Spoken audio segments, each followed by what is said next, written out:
Bonsoir, alors dans cette courte vidéo, je voudrais juste vous parler des thèmes qui peuvent être en lien avec ces limites dont je vous ai parlé dans la vidéo précédente.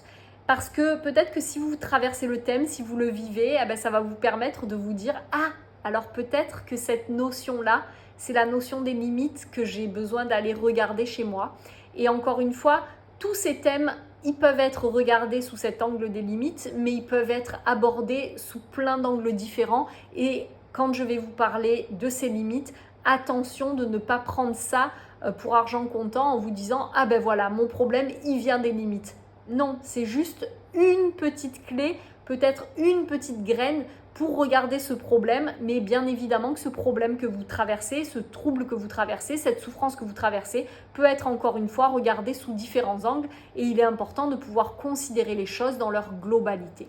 Mais en tout cas, ça permet de se lancer dans une certaine réflexion, dans une première observation, pour commencer à avoir des clés de compréhension et des clés d'observation.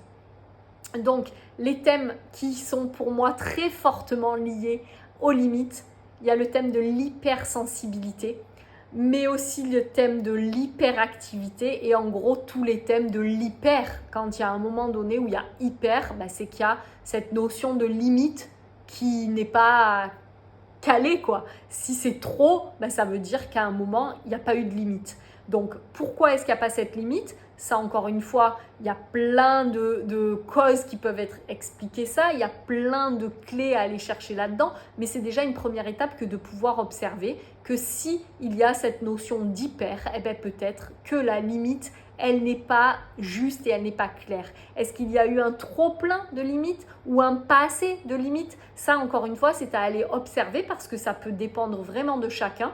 Et un même symptôme et un même trouble, pour moi, peut vraiment venir des deux types de situations, un trop ou un pas assez.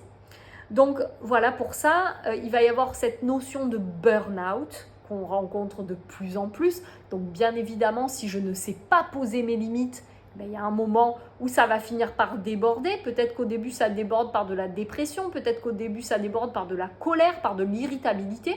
Et peut-être qu'à un moment donné, quand ça devient vraiment trop, c'est le burn-out pour dire stop en fait. C'est que la limite n'a pas pu être entendue, elle n'a pas pu être posée. Et donc, c'est stop. Et c'est radical, et c'est fort, c'est violent. Voilà, donc il va vraiment y avoir cette notion-là aussi. Pour moi, le thème du sauveur, mais aussi le thème du triomphe de Cartman, en fait, on est clairement en lien avec des limites qui ne sont pas suffisamment posées et de l'énergie qui est donnée à l'un, donnée à l'autre sans que les limites soient posées. Et ce sauveur, il va toujours être dans ce côté de j'en fais plus, j'en fais plus, j'en fais plus. Et certainement que ce sauveur va finir à un moment donné par tomber aussi en burn-out parce que du coup, il en fait trop et qu'il ne respecte pas ses besoins. Il peut y avoir aussi pour moi vraiment le thème de la folie qui peut être en lien avec les limites. C'est-à-dire qu'à un moment donné, si j'ai reçu des trop grandes limites, si j'ai été limitée, au bout d'un moment, je deviens fou parce que je ne peux pas m'exprimer. Et si à un moment, j'ai pas été limitée, peut-être qu'aussi, je peux basculer dans la folie parce qu'il y a un trop plein. Je suis jamais cadrée, il y a trop en fait. Et donc du coup, cette notion-là, elle est intéressante aussi à regarder sous cet angle-là, je trouve. Il va y avoir aussi cette notion, bien évidemment, de l'enfant roi, de cet enfant qui prend le pouvoir sur son parent, de cet enfant à qui on donne ce pouvoir de pouvoir nous dire toutes ses envies et qu'on va respecter ses envies plutôt que de revenir à son propre cadre et à ses propres limites.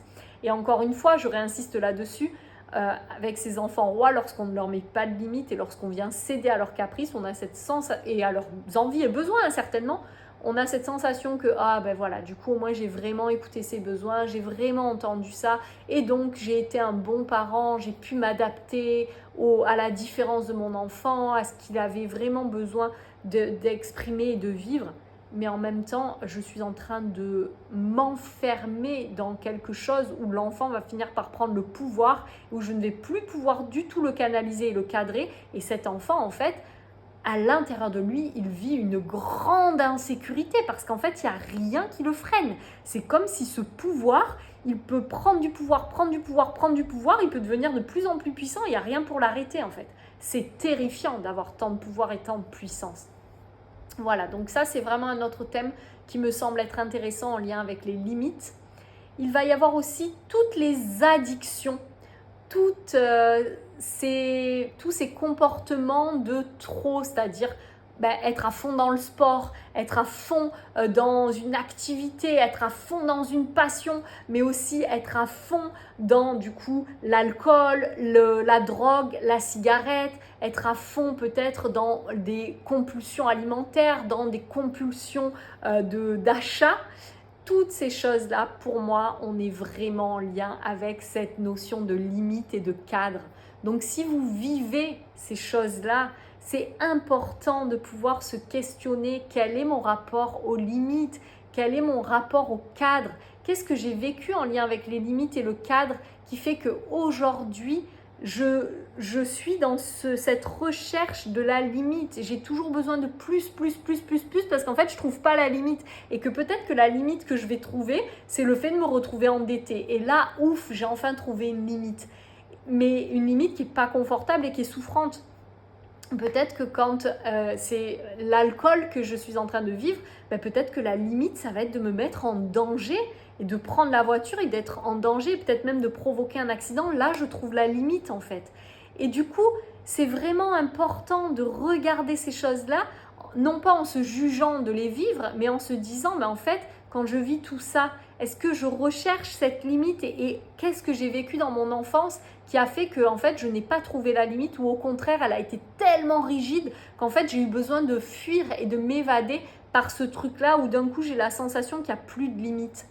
Parce que c'est comme ça que vous allez peu à peu pouvoir reconstruire une limite intérieure, reposer ces limites qui sont bonnes et justes pour vous. Écoutez vos besoins pour reposer cette limite. Et pourquoi poser cette limite intérieure ? Tout simplement pour retrouver cette sécurité intérieure que vous n'avez peut-être pas pu construire de manière sereine et qui aujourd'hui vous amène à être dans ces états de trop ou de pas assez et à vivre des états émotionnels d'insécurité totale. Voilà ce que je voulais partager sur certains thèmes en lien avec ces limites. Il y en a encore vraiment beaucoup d'autres. Encore une fois, ce n'est qu'une petite vidéo qui vient mettre l'accent sur certains points. Mais je vous invite à compléter tout ça pour vous dans vos observations pour pouvoir peu à peu vous questionner sur ces thèmes-là qui sont importants et qui, dans notre monde actuel et dans tout ce qu'on est en train de vivre, à mon sens, sont des clés d'évolution. Je vous souhaite à tous et à toutes une très belle soirée et belle méditation sur ce thème pour pouvoir peu à peu grandir et évoluer avec tout ça. Belle soirée.